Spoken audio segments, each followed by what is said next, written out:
Morning everyone, we're here at Cold Stream Shelter. It's a great old cabin style and it's actually on the trail. So the trail comes here, beach of shelter,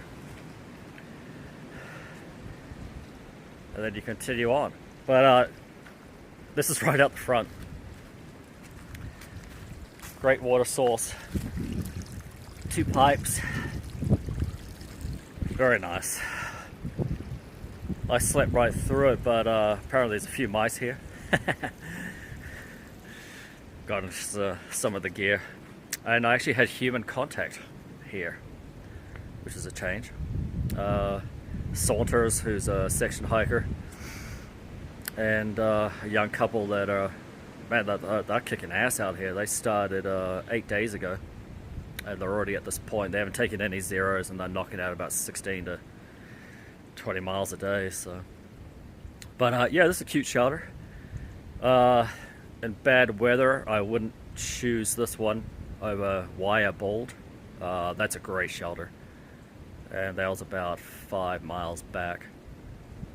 But yeah, very cute. I'm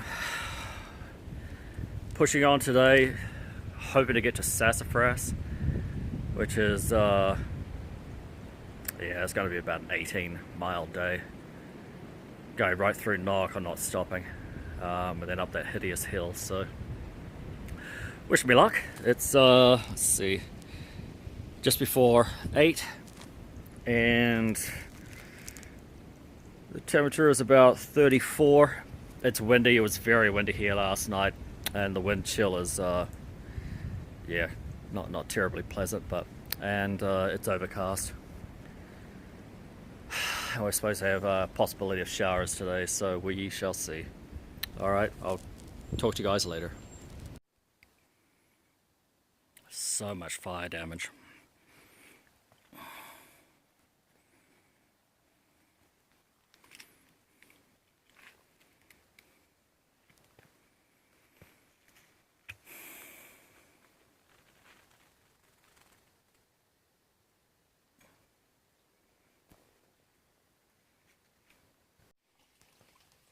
Hi everyone, this is the water source at Rufus something or other shelter. It's about a mile shy of the NOC. And I'm going to hang out here this evening, because there's no way I'm going to make the, what is it, Sassafras shelter on the far side of the NOC, and it's like 7 miles uphill, something like that. And yeah, coming down the hill to get to this point was a lot more technically demanding than I thought it would be. On top of that, I rolled my ankle, my bad one, twice in about 30 minutes. So I slowed right down, because injuries I can do without. I'm here for the long haul, so. But yeah, I'm going to stay here tonight and set off at about 8ish tomorrow. Bypass the NOC. Get up to Sassafras and then see how much further past that I feel like going, depending on the weather. Today's been pretty dismal. Gloomy. And then coming off the kind of knife's edge by the watchtower up above in the rain, that was yeah, that was precarious. I'm not gonna lie, that's a precarious descent. And on top of that, we've got quite a bit of erosion on the tracks once you get past that even. So some of those tracks, I mean, they're like, God, 8-10 inches wide. And then you'll see a spot where someone's boot has slid off down the hill. What looks like a very obvious butt imprint in the mud. So, yeah, I slowed right down. I don't need to be sliding off hillsides. And where that happened, where I saw that person had slipped, Man, that was like easily a 70-degree angle going down there. I mean, good luck climbing out of that again. So I'm going to gather some water and my bottle. And I'm going to use because I'm all here by myself, my portable wash basin, and I'm going to give myself a bath. I don't know if I mentioned it before that I actually used it at low gap, and it was awesome. Very, very useful to have, even if it was just for like carrying larger amounts of water back to the shelter from a stream. That's a little bit of a hike, but yeah, I'm gonna give myself a bath tonight. Heat up some water, throw it in there as well. It's that kind of day. All right, I'll talk to you later. Oh yeah.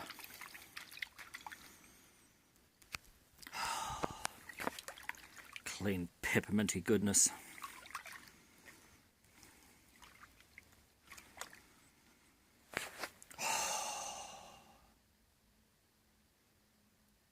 It is so nice being able to bathe yourself on the trail. It's amazing what a morale booster that is. And, you know, it's just good to keep your hygiene up. This is obviously a lot more efficient than trying to use wet wipes. So,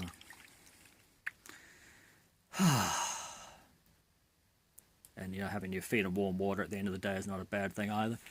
Especially when it's only about 40 degrees out, so good-o.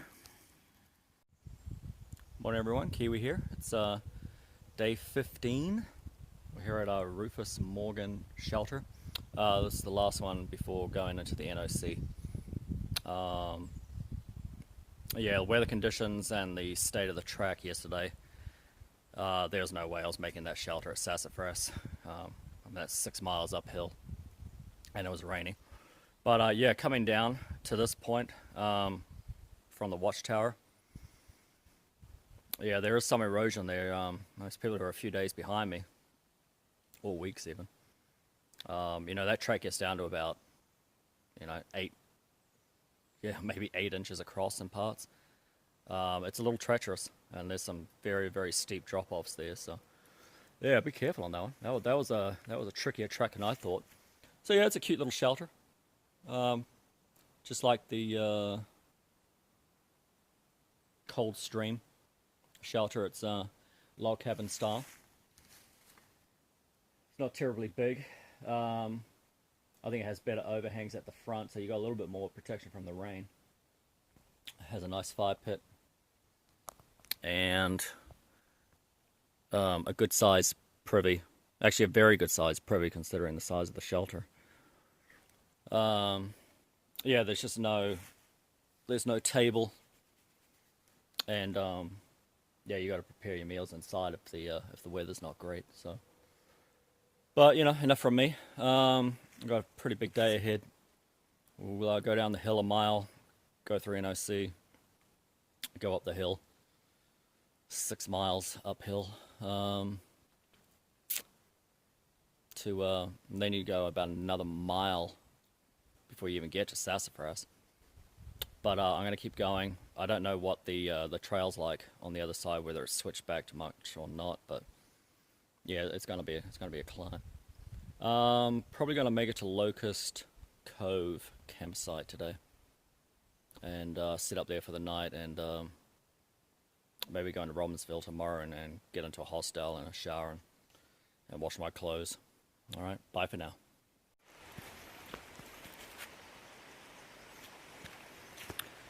We are coming out to the roadside at the NOC.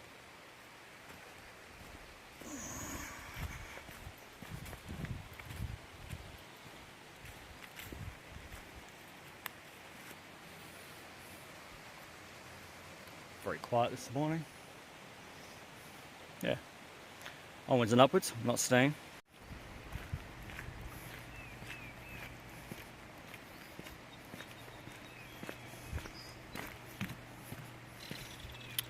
Follow the white blazes.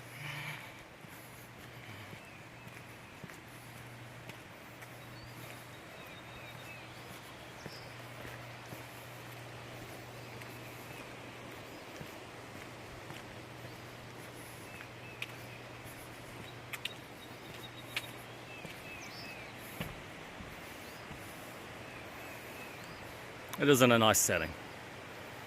Very nice. River's End restaurant.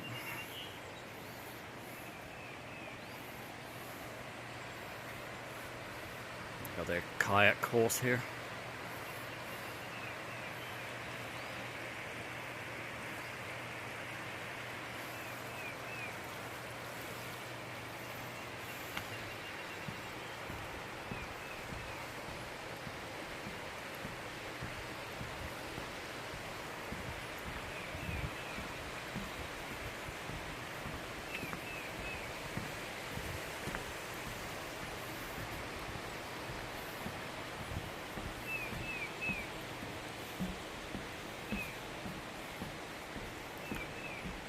Barbecue and brew restaurant, very nice. I'm not gonna lie, I could do some barbecue even at 8 o'clock in the morning.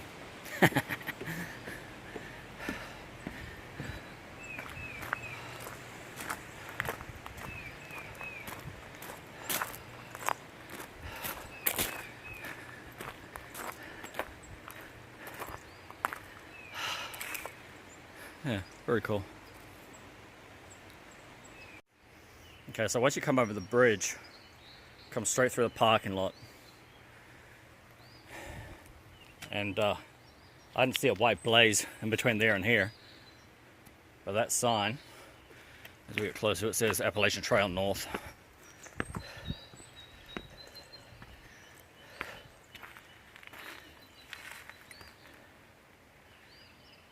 Took a little bit of finding, but we'll be right.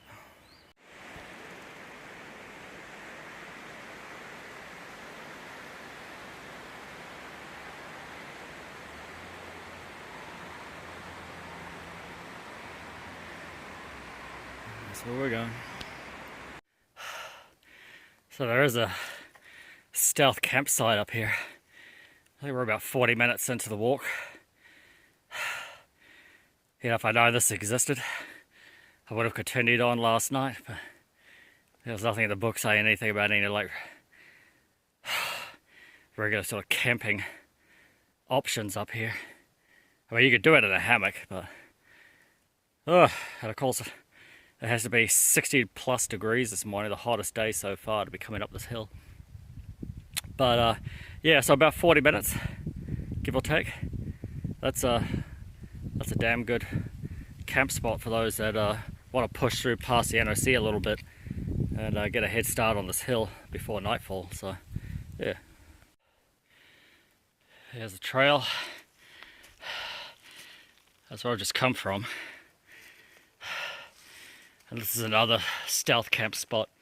You know, the reason I'm showing these is because, you know, if I'd known that these things existed, I would have pushed through yesterday. It's kind of frustrating.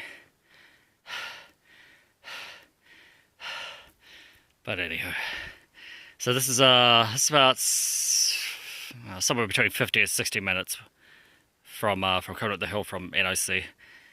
Perfectly good camping spot, hammocks or tent. All right, bye. That's why I've come yet again. Another stealth camp spot. I mean, you could put about 4 or 5 tents here. Yeah, this is after I explicitly asked some people who live locally and knew this track what the deal was between NOC and that Sassafras shelter. They said, oh man, there's nothing. Once you commit to that hill, you're going up because there's nowhere to camp up there.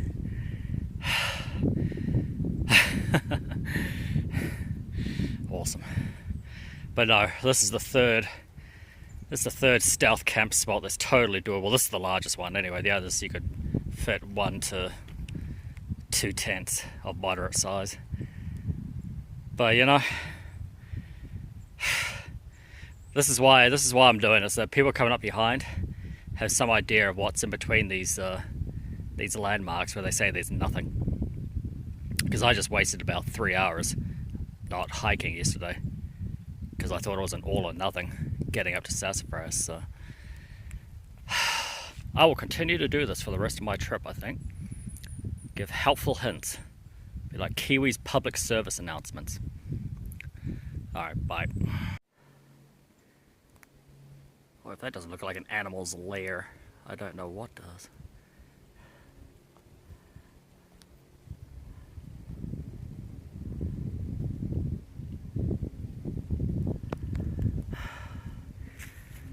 Whew. Finally, a little bit of downhill to flat bit. Isn't that nice? So that's coming up. Was it the jump up? I think. Whew. With the views over Nantahala Gorge. And yet another stealth camp spot. So this is before the final ascent to the peak before you go down, I think like a mile to get to Sassafras. So yeah, that's another great spot. Some courteous individual. Already got it. Fire supplies here. Isn't that nice?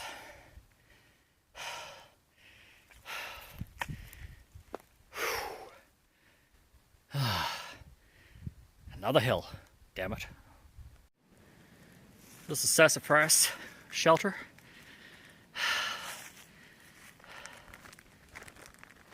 Got a fairly steep slope. And it looks like there's a little bit of a path going down there and some other sort of like more level sites for tents. A little bit here. Soil is black. It's like they've been mixing Oreos in it.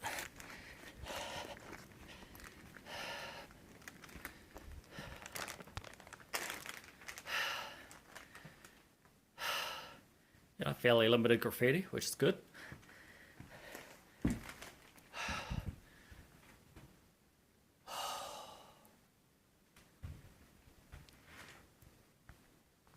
Windows, let's get a little bit more light in here.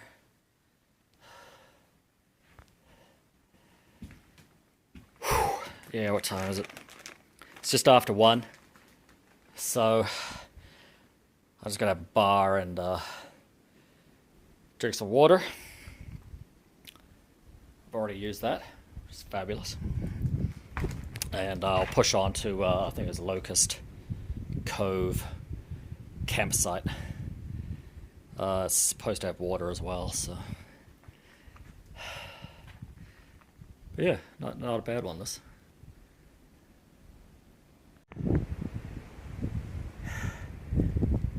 Chihuahua Bold. Woo! God damn, that's a walk up here. So the end of a coming up from NOC. Jesus. Nice camping spot. I wouldn't want to be up here if there was thunder and lightning, but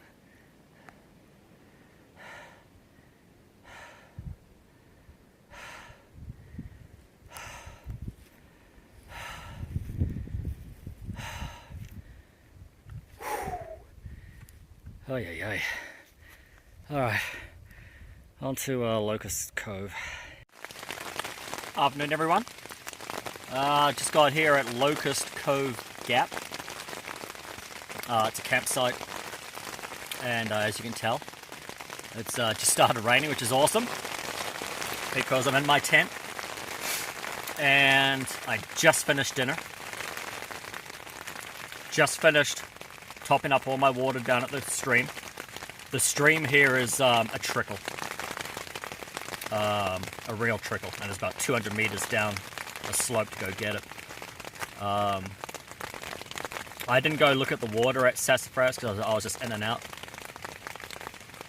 But apart from Sassafras, the only water on the trail coming up from the NOC to Locust Cove Gap was at that spring where I did video of me collecting it.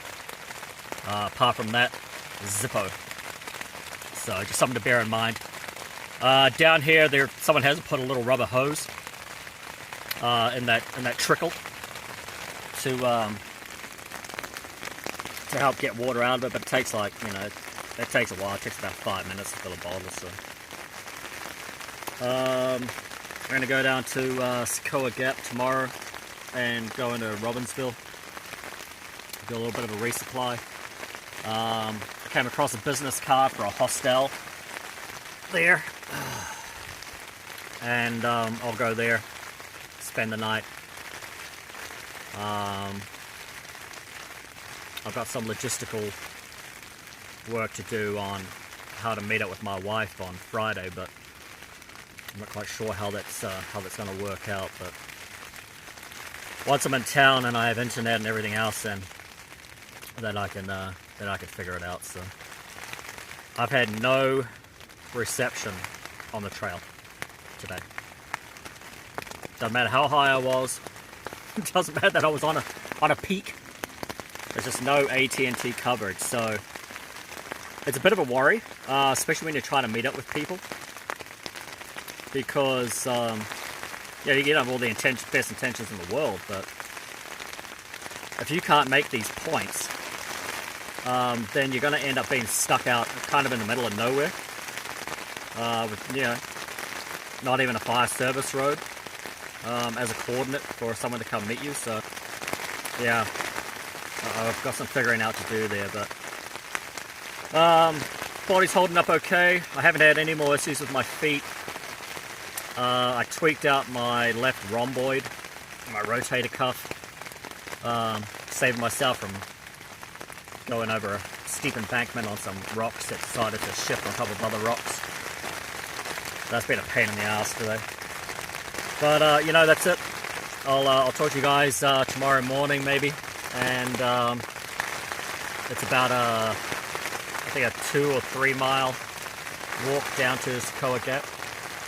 So once I hit civilization again, I'll get back to you.